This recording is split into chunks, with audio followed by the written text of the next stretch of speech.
I'd like to now introduce Professor Bill Pugh from the University of Maryland, who works on the FindBugs project, among several others. He has been a consultant at Google before and visited us several times and given a talk on the FindBugs project before, but now he would like to update us on what's going on with FindBugs now. Okay, thank you. Okay, so I'm going to be talking a lot about static analysis in general. Although I'm actually going to be talking a lot about this specifically in terms of FindBugs. One of the things I think people are just starting to really get a broad appreciation for is the fact that static analysis really can help you improve the quality of your code. I mean, I think 3 years ago, if you'd asked a lot of developers, you know, are static analysis helpful? And they say, oh, there's lint, I hate lint. Or like, oh, halting problem, you guys can't really do anything. But now I think a lot of people are beginning to appreciate that static analysis, usefully applied, useful tools can actually do things to help you improve quality of code. Lots of improvements are still needed. I mean, we're getting to the point now where it's good enough that developers will talk to the people doing static analysis, and we can get feedback and we can start improving. 3 or 4 years ago, developers just like, I don't care. I'm going to be talking about FindBugs, which is a Java tool for, which is a tool for doing static analysis of Java, but there are lots of other static analyzers out there, and a lot of what I'm going to talk about applies more generally.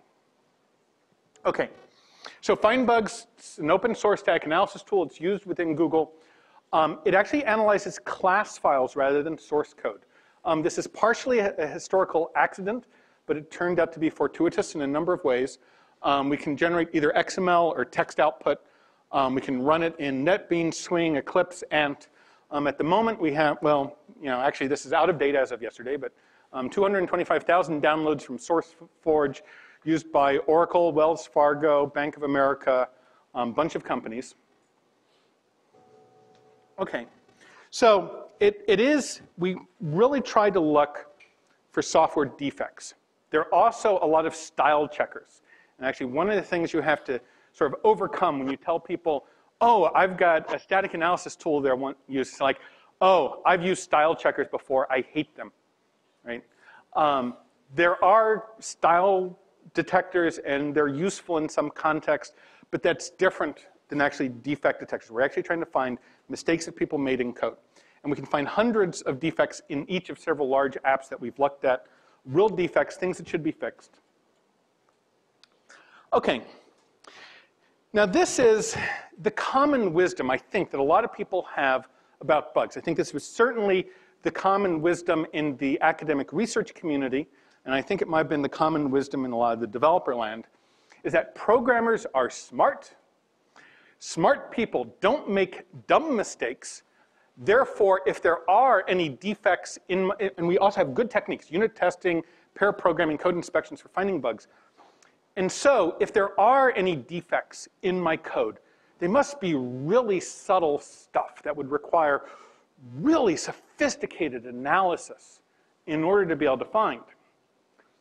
But then when you actually look at code, you find code that looks like this, right?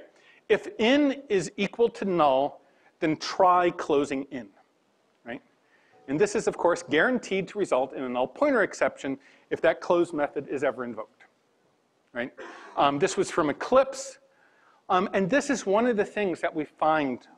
And now this is partially because with FindBugs, we've been looking for the easy bugs. We haven't been, you know, spending 6 months doing context-sensitive, path-sensitive pointer alias analysis scheme in order to find subtle bugs. We've been looking for stupid bugs. And we have found more stupid bugs than I would have suspected existed.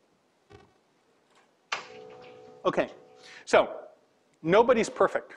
There are a bunch of common types of errors, misunderstood language features, misunderstood APIs, typos, right? There are a lot of typos. Some of them get caught as a syntax error, right? Other typos don't get caught as a syntax error. Instead, simply, well, you meant to use equal, instead you type not equal, you have an error. Misunderstood class or method invariants. So everybody makes syntax errors. They rely upon the compiler to catch those. But what about bugs one step removed from a syntax error? Okay, so interaction time, programming puzzlers. I'm going to put up some code, and I want to see who can shout out first. What's the bug with this code? Now, in a couple of cases, you might need to ask a question about the code. And if you want to ask a question, feel free to shout out a code. These are all real code.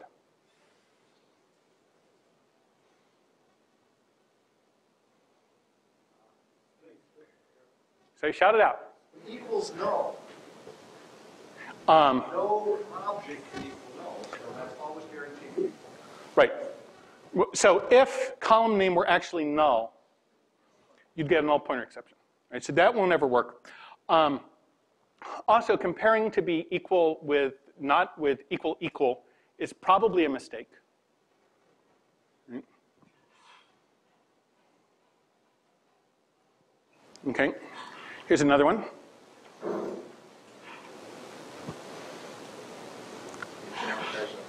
Infinite recursive loop.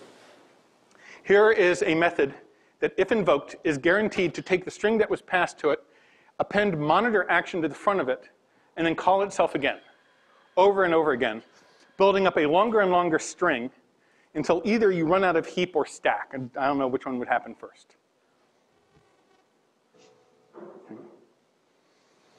Okay, so if name is not equal to null or name.length is greater than 0. Shout it out. Sorry, what? No, you will evaluate. Right. So actually, so if name is actually null, then the first part will evaluate to false. And since this is an OR, you only evaluate the second part when the first part evaluates false. So if name's equal to null, you'll get a null pointer exception. We see a number of variants on that. This one's a little tricky. So we have, if some string is equal to the result of calling get, look, and feel. So there's a little bit of a trick here. You need some context.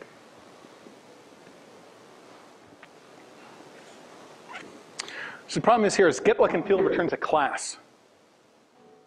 And we're comparing it to a string. And so this will always return false. You see some weird code. Okay, so here's this one.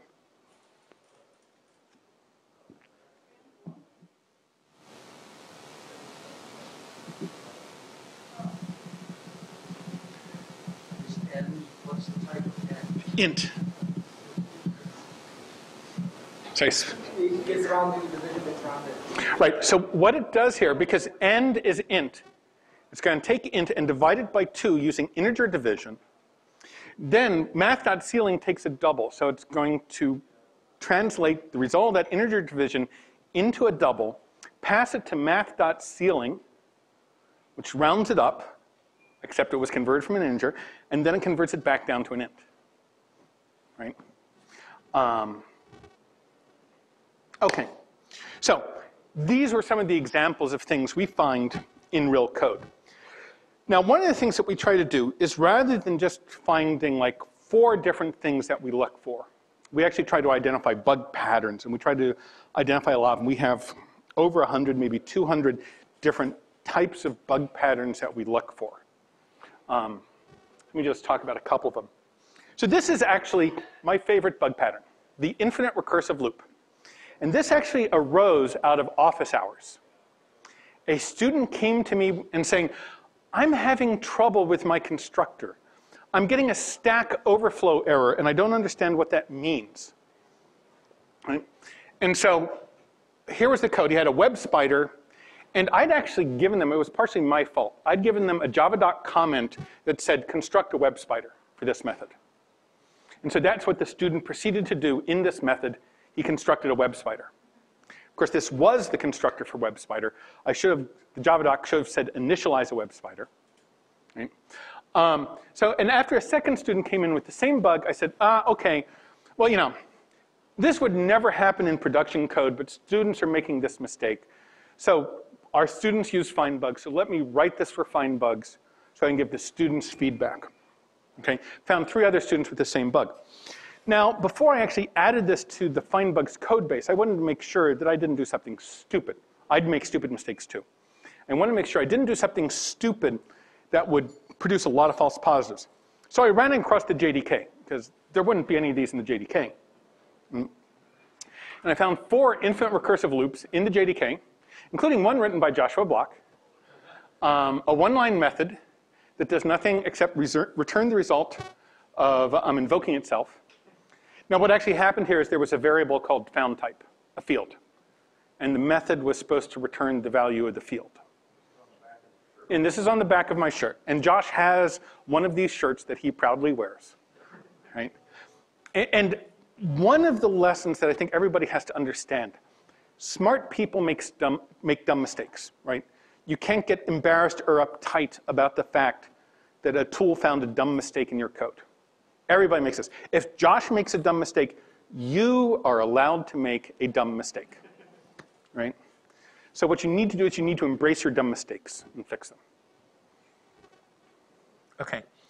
So this is actually, I've got stuff, I'll talk a little bit more, where we can actually look at stuff across time. And what this shows is this is across all the JDK versions that I have a copy of.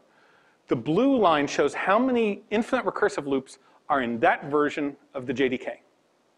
And the red are how many were in a previous version but have now been fixed. So red's guaranteed to be monotonic. When you fix something, it turns from blue to red. Right? And you can see, early on, now I didn't have a whole lot of versions back in the early days, or I actually probably would have found more. And it was right about here, the first builds of 1.6 when I wrote this, and I sent an email to Sun saying, hey, I found infinite recursive loops in your code.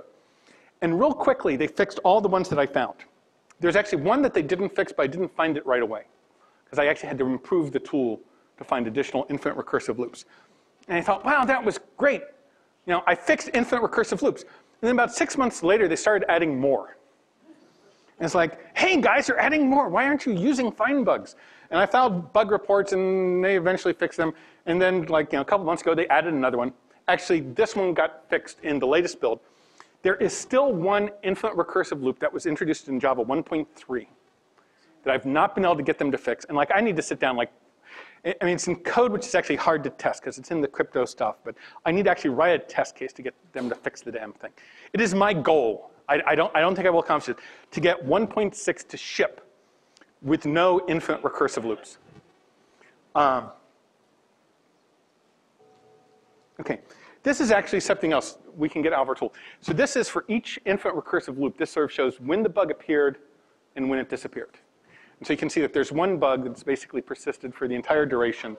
And these are, when they're born, when they died, and so forth. So this is some of the information we can get out of looking at these tools. Before anybody feels too good about things, there was one infinite recursive loop in Google Web Toolkit version 1.0.20. It was fixed in version 21. In tab panel, there was a get widget index method, which returned the result of invoking itself. And basically what's happening here, you actually see for infinite recursive loops, there are a couple of different ways this mistake comes up. And one of the way it comes up is you have a decorator pattern. And in one case, and you have a method where you forget to say who you want to delegate the method to. In which case you wind up delegating to yourself, and you get an infinite recursive loop. And there were also 2 infinite recursive loops that are still in the current version, but they're not Google code. They're just code that's shipped with it. Okay, so let me talk about a couple of other bugs. I want to give you a little bit of a feel for some of the scope of things we look for. So hashcode equals. So in Java, there's a general rule of thumb that if you want to have an object that can sort of be properly put in a hash table or a hash map, then if you define and you've defined an equals method on it, so that 2 different objects could be equal, then you need to define a hashcode method, because otherwise you get the default hashcode method. And there's really this invariant you're supposed to have, that if 2 objects compare as equal, then they need to have the same hashcode, right? And so if you override equals, but you haven't provided any hashcode method, we signal a warning. And there are a number of bugs like this still in the JDK. A couple of examples. Now, sometimes when I'll talk to people, like I talked to the AWT people about this one, they said, well, we don't think anybody's going to put it in a hash table. And besides, it would actually be pretty hard to calculate a good hashcode function, right? And so actually sometimes, I mean, actually in their case, to actually come up with what they were thinking of were good, and it actually took me a while to figure out, well, what is really a good hashcode method if you don't think your object will ever be put in a hash table? Right? And so here's the good hashcode method, right? So you put in an assert false in case you run it with assertions debug enabled to generate an error, and otherwise you just return 42, right? That satisfies the invariant that if two objects compare as equal, they have the same hash code, right? And if it turns out you put a bunch of these guys in a hash table, it won't be efficient. But not being efficient is better than not working. And so one of the things we try to do is it's not sufficient to just identify bugs. You also have to help programmers understand the bug and understand how to fix it. And I think one of the reasons people weren't fixing this so much is, they just, oh, well, but I don't know how to create a good hash table. And just sort of didn't occur to us. We recently rewrote our stuff to say, just return 42. That works. Okay. Null pointer dereferences. Now you can do very sophisticated analysis to try to find null pointer dereferences, do interprocedural stuff. We do very simple stuff. We don't do interprocedural. And basically what we look for are statements or branches that, if executed, guarantee that a null pointer exception will occur. So if you've got this, that means either your code could throw a null pointer exception, or you've got a branch or statement which is dead. And either of those are a little questionable. Right? So here's a case where, if C is equal to null and invoking a method on C returns true, then return. The and should have been or. Right? This is a pattern that we see over and over again. If sig is not equal to null or invoking something on sig, same thing in the JDK. A lot of stuff just occurs over and over again. Right? In this case, what happens is confusion between a variable name and a field that are named the same. Right? And so there's a field which is passed in which could be null. And as a result of this if statement, it always initializes, the variable could be null. It always initializes the field to be non-null. But then here they're using the variable, which could be null. And so that could get a null pointer exception. One of the ones which is a little bit harder to figure out what to do is a redundant null comparison. Right? So you see a case where you see a dereference of a variable. And then after you see the dereference of the variable, you see a check to see whether or not the variable is null. The problem is it's generally not specified any way that a static analyzer can easily get at it, whether or not this method parameter is allowed to be null. Here at this point, there's some confusion on the code writer about whether or not this method parameter is allowed to be null. Right? So that's, it's not as sort of obvious a problem as the other one, but it's definitely something to be concerned about. Confusing, bad names. I mean, I don't, yeah, method name should start with a lowercase letter. Yeah, but you can get into worse problems. You can get into places where you have a method which has the exact name and signature as a method in a superclass, except the names are capitalized differently. Right? So for example, here, there's a method called getOKButton. In the subclass, there's a method called getOKButton, except OK is capitalized differently. Right? You also see things like, here's a place where somebody wrote a hashcode method where hashcode is all lowercase. Right? So actually now in Java 5, there's this overrides annotation that you can put on a method that says, I intend to override a method in the superclass. And if for some reason I don't, signal an error, which is a little bit useful in terms of indicating intention here. But as I go through these things, some of the things that we find are things like, yeah, this is probably a bug, but it's sort of so fuzzy that I'm not sure it should actually be part of the language spec. I actually think that overriding a method, well, almost overriding a method with a different capitalization should probably actually be a compiler bug. Maybe even against the language spec.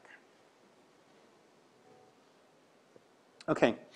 Another thing we look for are methods that if you invoke them, you ought to be looking at the value returned by the method. So for example, in Java, there's a method that reads into an array of bytes. And it may not fill up that array. Right? Because if you're like reading from a network, and it'll just say, well, okay, let me read from what's available from this packet. And rather than waiting for the next packet to arrive, I'll do a short read. You asked for 1,000 bytes, I'll give you 417. You'll have to come back and ask for more bytes. And if you don't look at, and the number of bytes actually returned is the return value of this method. Now in C, this is a big problem with where they don't have exceptions, and people return error codes, but people don't always check the error codes. Java, we have exceptions, so you don't have that problem. But there are a number of methods like this that you have to watch out for. But there actually turns out there are a bunch of these. So for example, in Java, there are a number of classes that are immutable. Things like string, big integer, big decimal. And like the replace method returns a new string. Because string's immutable, you can't change it. And so if you see a call to like name.replace, and it's not using the return value, and somebody, we're pretty sure, is thinking that this is going to modify name. But it doesn't. It has no effect. Another example, they're calling replace. This happens with replace a fair bit. This one was slightly interesting. Here, so they need to create a thread to read from the error stream, because otherwise something gets clogged up in the works. So they actually create a thread, but they don't start it. One of the other ones, I don't think I actually have one of the examples, is where somebody will say like, if such and such new illegal argument exception. So they create the exception object, but they forget to throw it.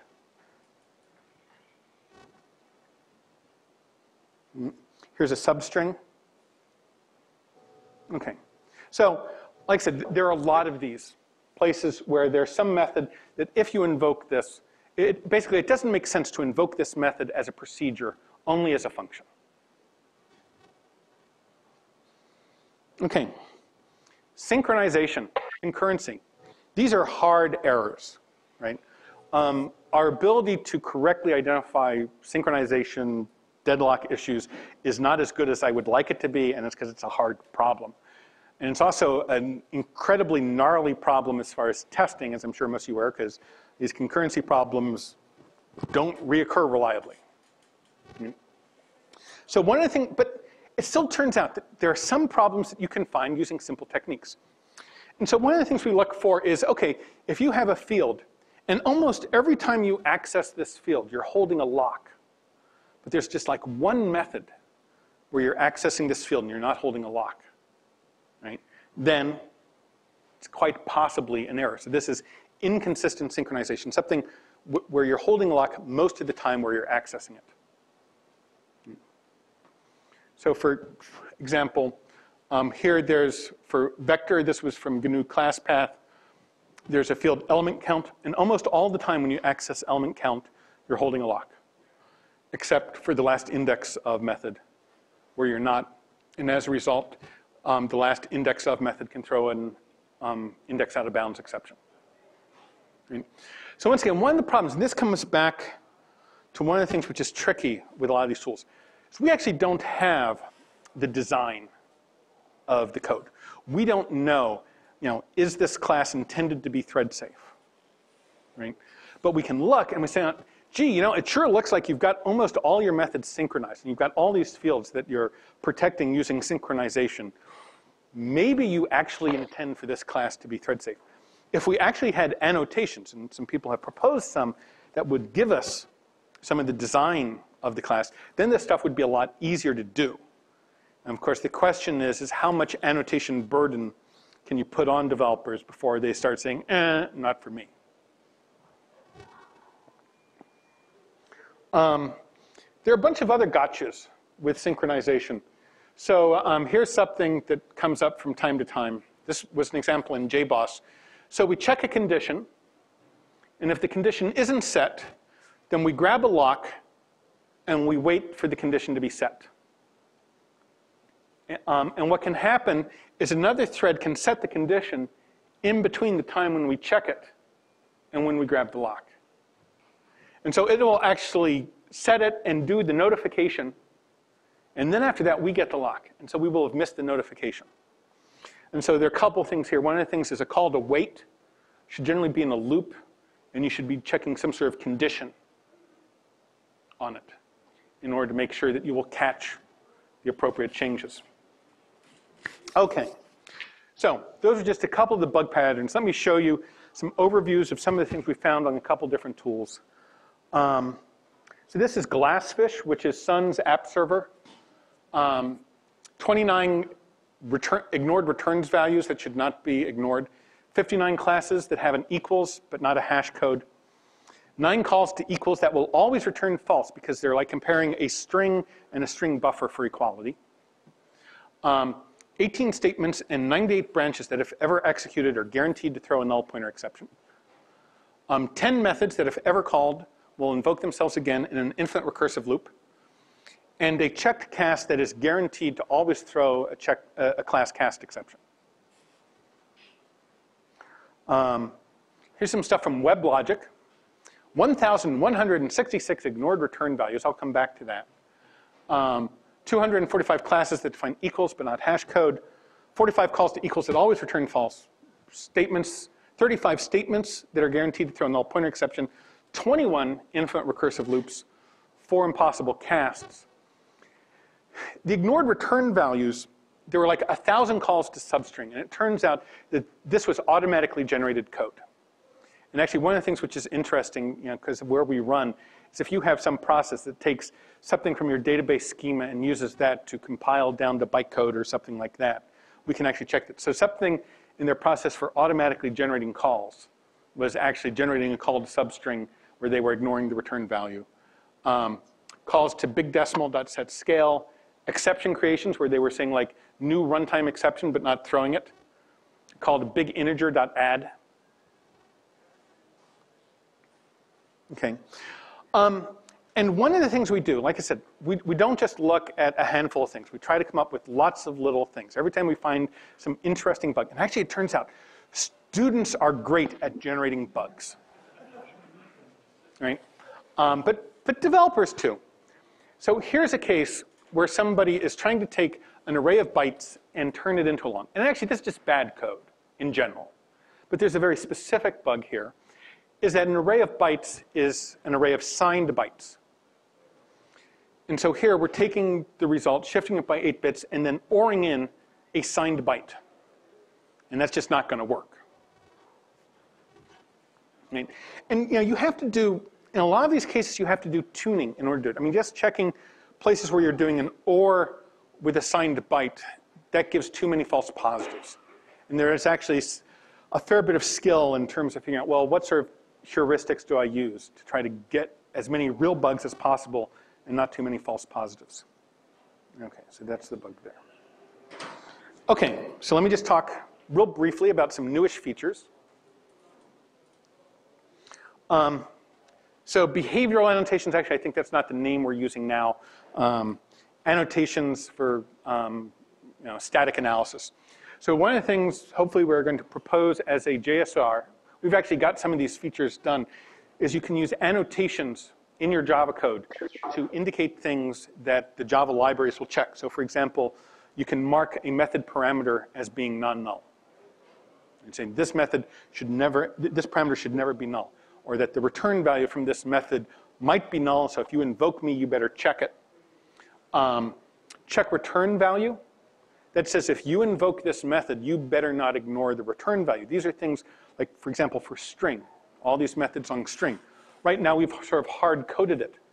But if somebody doing a third-party library wants to be able to do that, like be able to do those annotations. One of the things, we haven't done this yet, but for security purposes, one of the big issues that comes up is going between untrusted data, like data you would get from a Java form, from a web form, versus things you're passing into the database, things that you expect to be checked. It can't be just arbitrary strings. And so it'd be nice to be able to mark things as being tainted, untainted. Marking something as detainted would be something that you can write anything into but what you pull out of it is untainted. And that's how you would mark like the methods that do your blacklist or whitelisting and so forth. And you might think, well, I could do some of this with static analysis. I could do interprocedural analysis to figure out which method parameters are non-null. But one of you could, and it's hard, but these are really great because they're a way of assigning blame, right? So say you do static analysis, and you find out that this method in class A is calling a method in class B, and this method could pass a null, which could cause a null pointer dereference in class B. And these classes were developed by different teams on different sides of the continent, right? Whose fault is it? Who has to go fix their code, right? It's not clear, right? Whereas if the person writing this method said, hey, this parameter better be non-null, then that absolves them from any involvement in fixing this bug, because you're passing in something that violates the contract, right? And a lot of these things are, things that I think will really help people doing like infrastructure libraries. You put in these annotations, and will really help. So, flash back to a story. When I was a grad student, I was working at Cornell, worked on the synthesizer generator, which was a tool that would generate programming environments. And I actually did the logic to display the abstract syntax tree, and along with all the attributes and so forth. And it turned out that if somebody in an upstream pass from me had done something that corrupted the tree, right, it'd typically blow up in my code. And I'd get called in all the time because, hey, it's blowing up in your code, right? So I quickly wrote something that would do a whole bunch of integrity checks, right? So that like I could run the integrity checks, not my fault. Somebody's passing me a corrupted tree.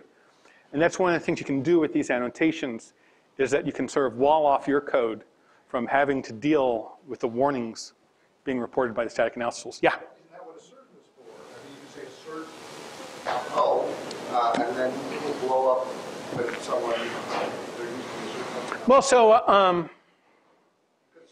well, actually, I mean, there's some questions about, right, so if you did static analysis and you found out that there's a specific assertion or a specific check for something being null, and if something's null, then it throws an illegal argument exception or something like that, then yes, I think then you could say that's the equivalent as marking something non-null. Because this, presumably, if there's an inheritance, right? So someone overrides a method. Well, you want to keep the contract unchanged, presumably. Well, another question is, how does this work with inheritance, right? So this works better potentially than the assert. Right, and well, like another thing you can do, and we've actually got some mechanisms that allow you to say, like, within this package, all method arguments should be non-null unless I say otherwise explicitly for that method argument. Because I know that, I mean, whether or not people believe that method arguments should be null is like a great religious debate. And like the fact that Java collections, that a map can allow you to have null as a key, people have very strong opinions as to whether or not that was a good idea, but it does. But some people just say, yeah, I don't like null. I'm just going to declare my package as saying no null unless I say you're allowed to. Yeah. So are you proposing this only for documentation purposes, or are there also going to be some static checks, dynamic checks? Okay, so let's see. We've got some of these. IntelliJ also has some of these, right? Nobody is really eager to put in both the annotations from FindBugs and from IntelliJ. Right?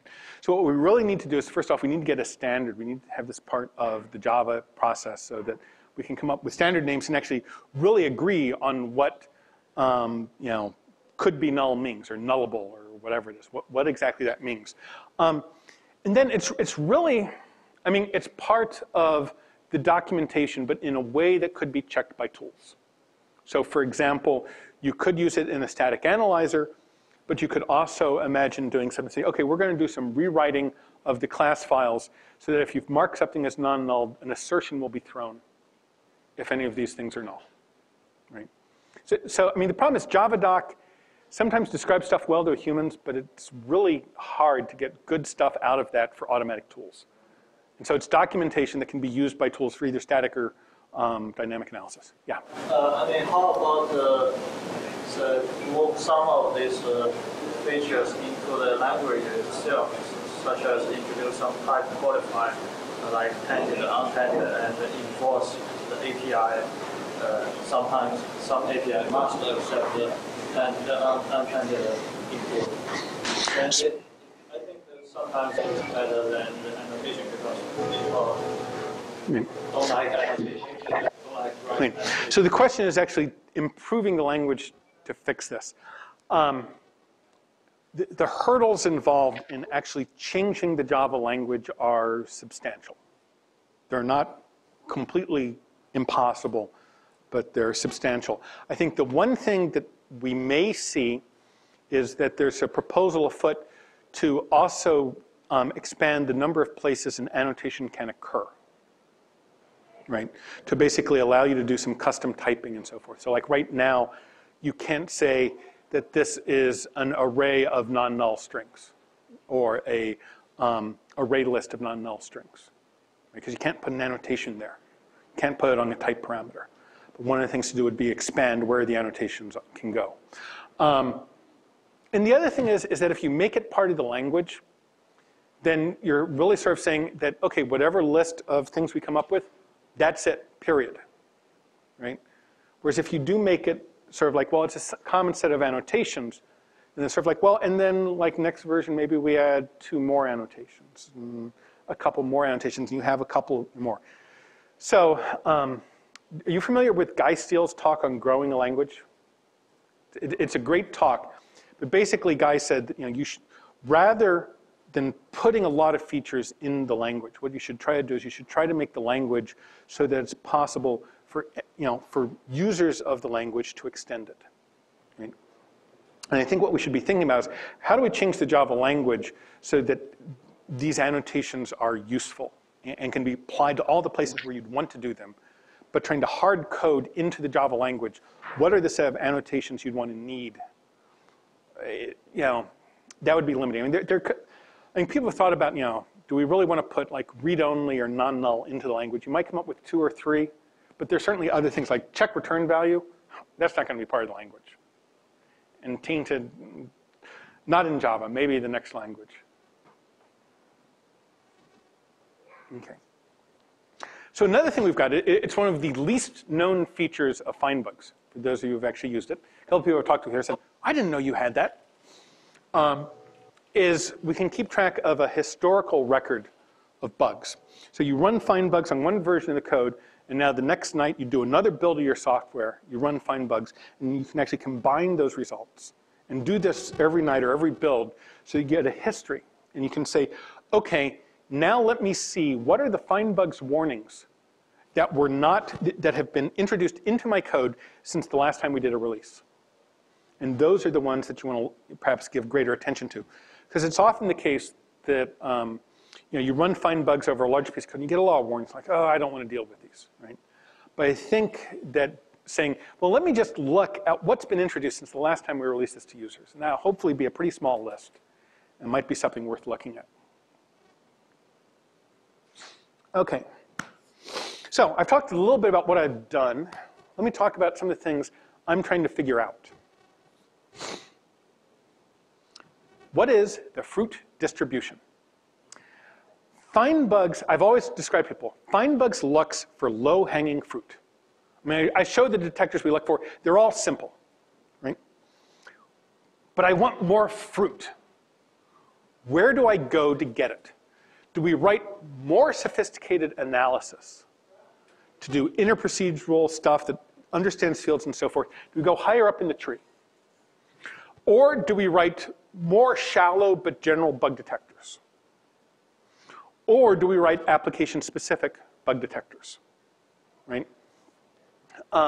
It's really a question of, where are the useful bugs that can be found with static analysis? If I knew that having somebody slave for 12 months over doing a very fancy context-sensitive pointer alias analysis scheme would allow me to find 10 times as many important bugs, then I might decide, oh yeah, that would be a good investment of time. But it may turn out that doing all that sophistication only gives you 20% more real bugs. And in which case, that's not a good investment of time. What kinds of bugs can be found by static analysis? I would never have thought to look for infinite recursive loops unless some student came to me in office hours and had that problem, right? This is true for a lot of the things. The thing about doing an integer division, converting the result to a double, passing the result to math.ceiling. I didn't just think, oh, that would be a good bug, right? I actually saw that in code, right? So it's relatively easy to measure, to do something about false positives. You can run your code, run your analyzer over a bunch of code, look at all the reports, go through and say which of these are real errors, right? What it's hard to get a handle on are what are the types of errors that could be detected by static analysis, but aren't. And it's often the case as you look at these, you can say, oh, I understand what it would take to catch this. And then you try it, and you find out, oh, a gazillion false positives. And then you say, oh, I got to tune it, right? And sometimes you successfully tune it down to a good detector. Sometimes you don't. And part of this is trying to turn bug instances into bug patterns. And one of the things I think we need to do as far as software testing and so forth is we need to change our development process so that we learn from our mistakes, right? We need to evaluate bugs and see if they can be turned into a general bug pattern. A lot of the bugs that occur will occur elsewhere in a large code base, right? So for example, the flaw that Josh identified in binary search. How many people know about this issue Josh found in binary search? Okay, so this binary search implementation in Java and in a lot of textbooks, including the textbook Josh was taught from when he was at CMU, have a bad implementation of binary search because it takes the lower bound and the upper bound, which are of type int, adds them together, divides the result by 2. Right? If you get an integer overflow when doing that addition, you get a negative result.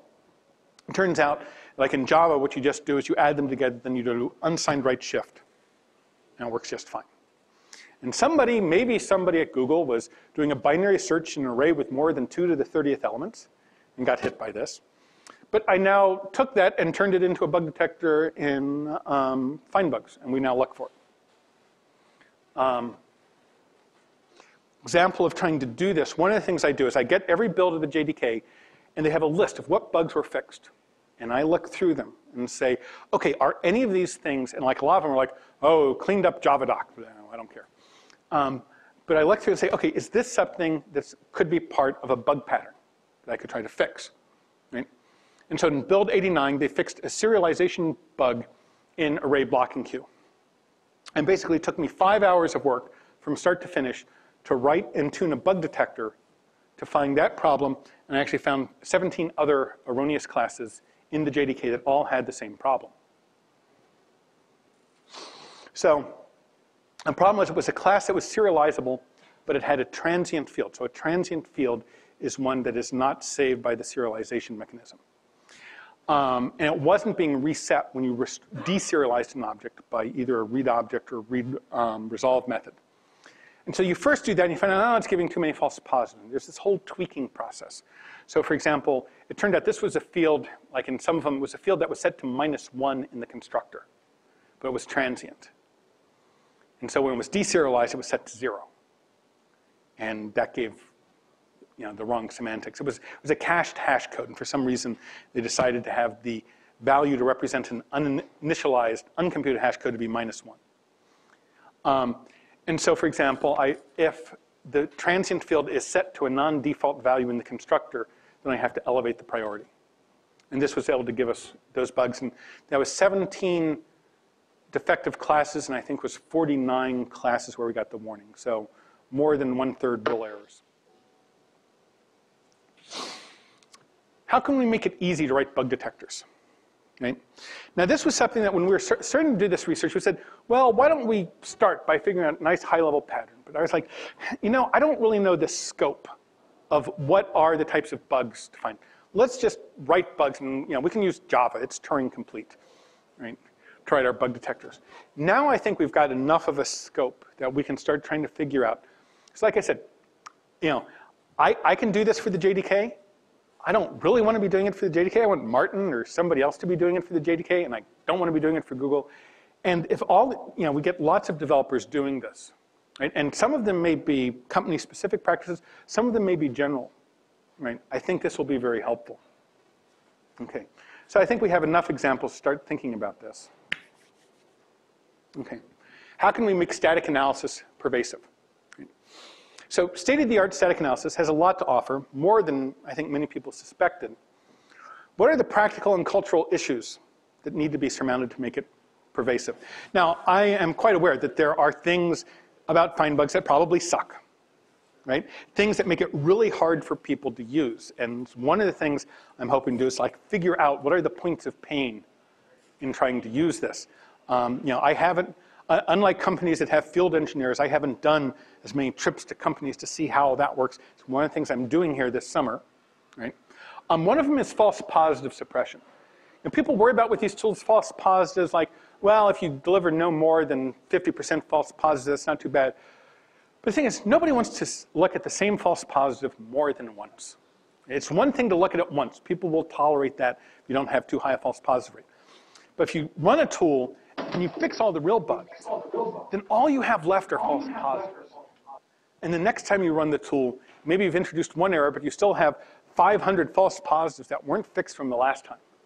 And now nobody wants to use the tool. I mean, what are the other points of pain? Okay, so a couple quick announcements. So I'm here all summer. I'm taking refuge from the heat and humidity in Washington, D.C., and I hope to develop some substantial collaborations at Google. I'm trying to get everything set up so I'll be able to work with people, look at Google code base, sit down with people. This is partially not only to understand FindBugs and so forth, but also as an academic, I tell students how to develop code, how to get prepared. I really feel like I need to take some time to immerse myself in the real world so that I'm not just talking out of the ivory tower. So I'll be here. I want to really understand how software development, software quality works at Google. Send me email, and we'll be here, and we'll set up visits. Yeah. When you say here, do you mean living locally or working at Google? I am living in Palo Alto, and I hopefully will be visiting Google about 3 days a week for the next 6 weeks. Under what non-disclosure? We're working that out, but hopefully I will be under an NDA that will allow me to look at Google code. Hopefully we'll get that all figured out today. Okay, and then let me just briefly tell you about one other cool project, and hopefully I may get to do a tech talk on this later during my visit. This is the Marmoset project. So the Marmoset project is a total rethinking of how student programming projects are submitted and tested. So it's designed to provide students, instructors, and research with lots of feedback, including feedback before the submission deadline. We're also collecting large data sets of student efforts, and we're starting to learn lots of things about how students learn the program. Now, I don't have a slide on this, but I've got a couple of extra minutes. So let me tell you the really cool feature about how Marmoset works. So traditionally, the way programming projects get assessed for correctness is that the instructor publishes, here's the project description, here are 3 sample test cases, go work on it. And students work on it, and they submit it electronically somehow. And then there's a deadline, and you give a tarball to the TA who runs the whole thing against a bunch of secret instructor test cases. And a week later, maybe he comes back with the results, and it's emailed to the students, right? And the students don't get feedback from how they did on the project till after they're already working on the next project. The instructors only really get feedback in terms of questions in office hours and in lecture. So what happens with Marmoset instead? It works the same. You post the project description. You post a couple of sample test cases. These are the public test cases. Students go to work on the project. They can submit whenever they want. After they submit, they can go to a web server where they can see the results of compiling their program and running it against the public test cases. Okay? Shouldn't be a surprise because they've got these, but sometimes it turns up platform dependencies. And then, if a student submission passes all of the public test cases, right, then the students get an option. Would you like to release test your submission? And if the student says, yes, I want to perform a release test. Maybe this is the poker game project. And I'll say, okay, we ran the release tests against your code. There were 9 tests. You failed 4 of them. The names of the first 2 tests you failed are test full house and test 4 of a kind, plus 2 more tests where the Q&A team couldn't be bothered to write down the details. Now students can think about this, oh, full house, oh yeah, I think I know what I did wrong. They can go make a quick change, resubmit. They can resubmit as often as they want, but performing a release test requires a token. And students are given some limited number of tokens, like 2 or 3, and they regenerate 24 hours after they're used. So students, within a 24-hour period, they only have a limited number of times to get feedback from the release tests. So this encourages students to start programming early, which is a good thing. It gets them into that mode of like, okay, it's the last day. I've only got 1 more release token left. Have I done everything I can do to ensure the quality of my code before I'm willing to burn up my last token? Right? So it's both sort of a throwback to the idea of, releasing your code, either putting it on the website or handing it over to the Q&A team, right? You really want to do sort of your own stuff.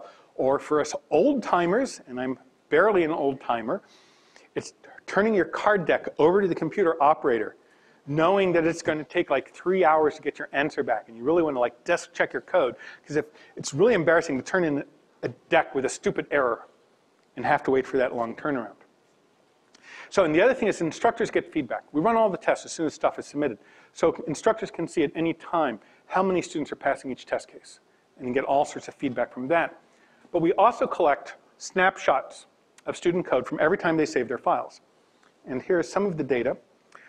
So from I know Google people like data. So this is reasonably large data. Right? From 4 semesters of a CS2 course, we had 147,000 snapshots of student effort. It's like, all the files for one student working on a project. We take each one of those snapshots and we run them against all the test cases. So we have over 2 million runs of student code. And then we can do like we can run our static analyzer over 147,000 things. And we can actually look at what exceptions occurred. So it turned out that out of those 2 million runs, right? Actually, I think these exceptions are per snapshot, not per run. So if a snapshot got a null pointer exception multiple test runs, it's only counted once here. So the most common runtime exception was a null pointer exception. Surprisingly, the second most common was a class cast exception. Index out of bounds, array index out of bounds, stack overflows, right? Stack overflows, typically recursive loops. And actually, so one of the things we were actually able to do with FindBugs is we were able to check where are we predicting an infinite recursive loop?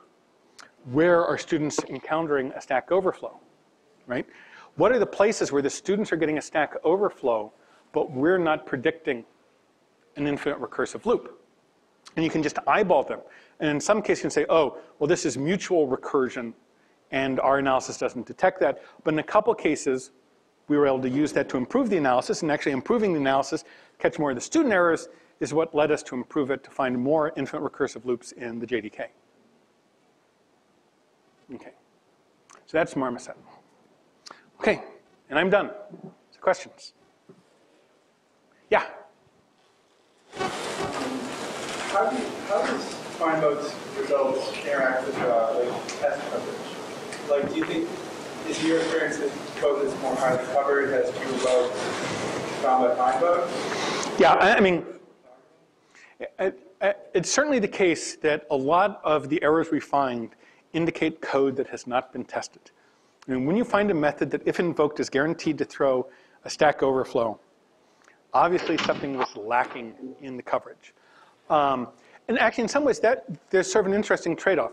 The nice thing about static analysis is you don't need to have test cases, right? And you can find, generally the stuff which has been tested well, you're not going to find a lot of the things that we look for, right? One of the things which gets tricky sometimes is like library code. What happens when you write a library? And can you anticipate all the different uses of it? So yeah, I think testing versus static analysis are very complementary. Yeah. So you mentioned the question about the learning of the fruit distribution. It seems like the Marmoset project is going to allow you to get some measures.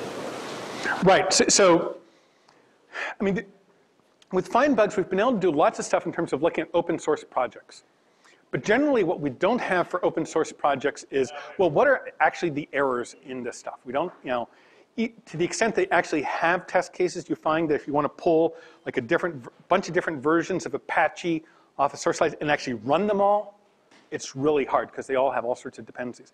Whereas here we have something that allows us to say, oh, we've got all these versions, we've got these test cases that are designed to be exhaustive tests of the functionality of the code. And, you know, we can look, well, you know, okay, they made this 2-line change and it caused a warning to go away, and at the same time, 3 test cases started working, right? Maybe there's a correlation there. Right, so yes, I think that is very helpful. It is student code, the projects are smaller.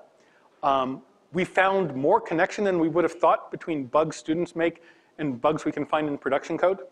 But yes, it's one of the reasons where we're very excited. Do you have a feel for, you know, are we just seeing the tip of the iceberg when we do find bugs, or bugs? You know, based on the yeah, I mean, you know, so a lot of what FindBugs finds are, you know, really coding errors that what the person had in their mind didn't get translated correctly into the paper, or that they just misunderstood some API. Whereas if you've got something like, you know, one of the projects was Sudoku, and if they simply didn't understand the logic of how to do Sudoku, well, they're doing some different game, right? It's not Sudoku, it's something else, right? And we're not going to find that with FindBugs because we don't understand the domain. So I'd say that, you know, a majority of errors, probably not a huge majority, but I'm guessing majority are domain specific. If you look at all the sort of errors in code. I don't really know. Wild ass guess. You know, somewhere between half and 2/3 of all errors require domain knowledge. Right? Total wild ass guess. Maybe somebody else has a different opinion. And you're not going to be able to find that with a tool like FindBugs. But you know, the stuff that you can easily find. Yep. You talked about improving the language. Yeah. You also complained that people weren't using FindBugs enough. That's starting to change. Yeah. And you've said that the stuff that you're doing is easy to do, low-hanging fruit. How many of those things would you like to see put into the compiler? Not changing the language, right. Just making additional checks for the compiler. The problem with putting something into the compiler is you've really got to have an insanely low false positive rate, right? People really get cranky if the compiler won't compile something that they know to be perfectly correct code, right? So I think there are a couple of cases like the, you know, overriding a method except you've miscapitalized the name. That's something that even if you think it should work, it shouldn't, because it's going to confuse the hell out of the person who comes after you, right? And so there are a number of these that should do. I mean, like should, for example, the JDK refuse to compile code where there's a statement that if executed is guaranteed to throw a null pointer exception? I don't know. I don't know. I've seen a lot of test code that intentionally tries to throw a null pointer exception, catches it because it hasn't worked the unit. Right. Well, and you know, like, so you know, one of the things we look for is a checked cast that's guaranteed to throw an error. And so I looked for that, and I found a piece of code. I said, hey, you're going to get one of these errors. And I looked and says, you know, okay, cast this to that, and there's a comment. Force a checked cast exception here. Right? So, yeah, I think some of this stuff could be moved in. In some ways, it gives me more freedom to innovate, to not be part of Java-C. Right? But certainly, I think there are a number of things that would be worthwhile moving in. It's not where I'm probably going to be expending my energy,